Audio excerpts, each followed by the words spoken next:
Hi, my name is Casey. I am a member of the Santa Teresa High School Tea Club. T stands for Teens Ending Abuse, and I'll be presenting a school-wide lesson on flirting, harassment, and consent, online and offline. We want to provide a brief content warning. This slideshow will contain definitions and examples related to sexual harassment, such as image-based sexual abuse, unsolicited sexual content, verbal, physical, and sexual harassment. It may also include topics that are triggering or make you feel uncomfortable. Practice self-care. You matter. Teachers, allow students the space to exit the classroom if they are feeling uncomfortable. What is flirting? Flirting is welcome and wanted attention from both people involved. Examples include respectful compliments, setting and upholding boundaries, like asking someone if you can get their number, asking if they'd like to go on a date, matching someone's energy, or batting your eyes at someone.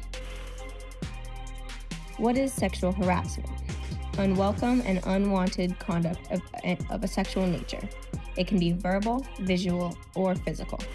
Verbal harassment, which is things people say that make you feel uncomfortable, are catcalling, slut-shaming, comments about someone's body or physical appearance, sexual comments regarding someone's clothing, and so many more.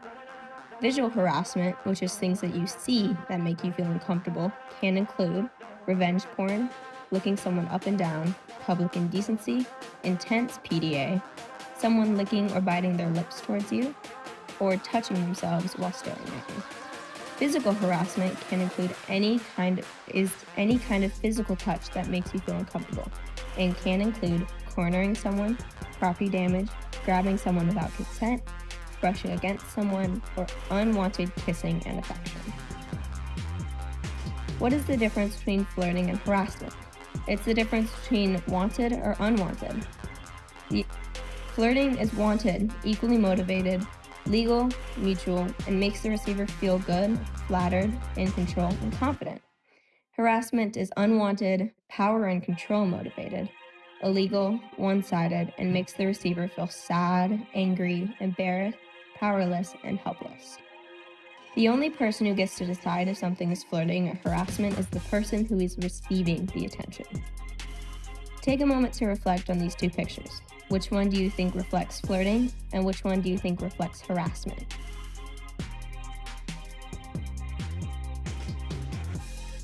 You may have good intentions when trying to flirt with someone, but the impact your attention has on someone is much more important. Intent is what you mean by your words or actions. Impact is how your words or actions affect someone else. If your words or actions make someone feel uncomfortable, you shouldn't invalidate their feelings by saying things like, "I didn't mean it like that," "You're overreacting," or "I was just kidding." The impact is more important than the intention. We've all heard of the golden rule in elementary school. Treat others the way you want to be treated. But now that we're becoming young adults, it's time we adopted the platinum rule. Treat others the way they want to be treated. Just because you're okay with certain kinds of attention, it doesn't mean that everyone else is. For example, some people feel comfortable giving hugs, and others don't feel comfortable with it. The platinum rule can help us level up our social skills and practice empathy. The golden rule is you-centered, where the platinum rule is other people-centered. How do you make sure you're not harassing someone? If you're trying to flirt with someone, how do you make sure the attention is wanted? We practice consent. Consent is shared permission that is asked for, given, and received by both before and while doing things with two or more other people. Consent can be expressed verbally and non-verbally. It may feel awkward, but consent is always important to get in any romantic or sexual context, regardless of relationship status. Even if you're dating or have had sexual or romantic interactions before, it's still important to get consent every time. We're going to watch a short video on consent.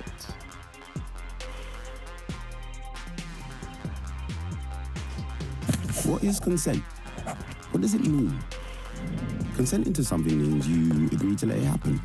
To let someone borrow a pen, to lend out your bike, to let someone take your picture, or give you a hug. Consent is important. How would you feel if someone looked at your phone, read your messages, took pictures of you, or grabbed hold of your hand without asking?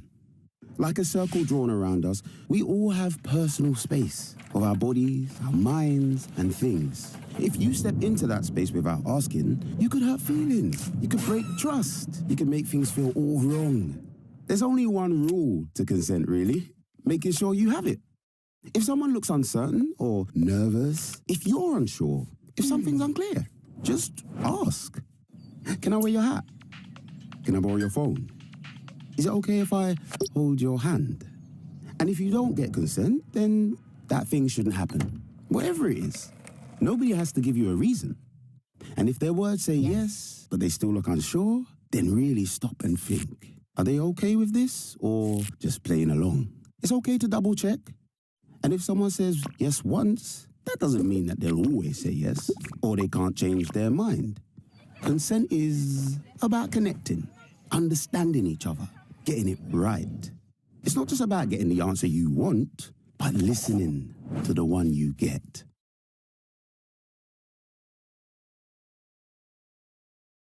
If the rules of consent are not followed online, this can lead to visual or digital harassment. Some severe examples of digital harassment are unsolicited sexual content, which is any sexual content shared online which is not wanted by the recipient, or image-based sexual abuse, which refers to non-consensual creation and/or distribution of sexual images. To prevent this, it is important to practice digital consent, which is asking, seeking, and receiving permission when communicating with others online. What does that look like? Asking permission before posting a photo of someone else on social media and before reposting, resharing, or sending someone else's photo or personal information. Respecting the decisions of others once you ask. If someone says no after you ask for digital consent, respect their choice and move on. Asking each time. Getting digital consent is important every time. Even if your partner agreed to something sexual before, they're not obligated to agree to do it again. Here are some tips for handling issues when someone close to you is not practicing digital consent. If a friend or someone you know sends you someone else's text or nudes, call that behavior out and tell them to stop immediately. Don't show anyone else unless it is to a trusted adult for reporting purposes. Delete the sext or nude as soon as possible. If someone you are dating or talking to sends you a sext or their nudes, don't show or share it with anyone else. You have a conversation with other ways to engage with each other. Delete if possible and when asked to. If someone makes you uncomfortable, tell a trusted adult. Delete the photo or text after you show your trusted adult, and don't show anybody else. To review everything we've covered together, the first topic we learned was the difference between flirting or harassment. Wanted versus unwanted romantic or sexual attention. The only person who gets to decide if it's flirting or hurting is the person receiving the attention. Remember the platinum rule: treat others the way they want to be treated. The second topic was consent. It can be expressed verbally or non-verbally, and it is important to get in any sexual or romantic interaction. The third topic was digital safety. Consent still applies, even if you can't see the other person. Thank you for your time today, and we hope you can continue practicing these skills to build empathetic, healthier, and safer relationships. If you'd like to learn more about these topics and see what T Club is up to, you can follow the YWCA at Your YWCA and T Club at T Club SV. Bye!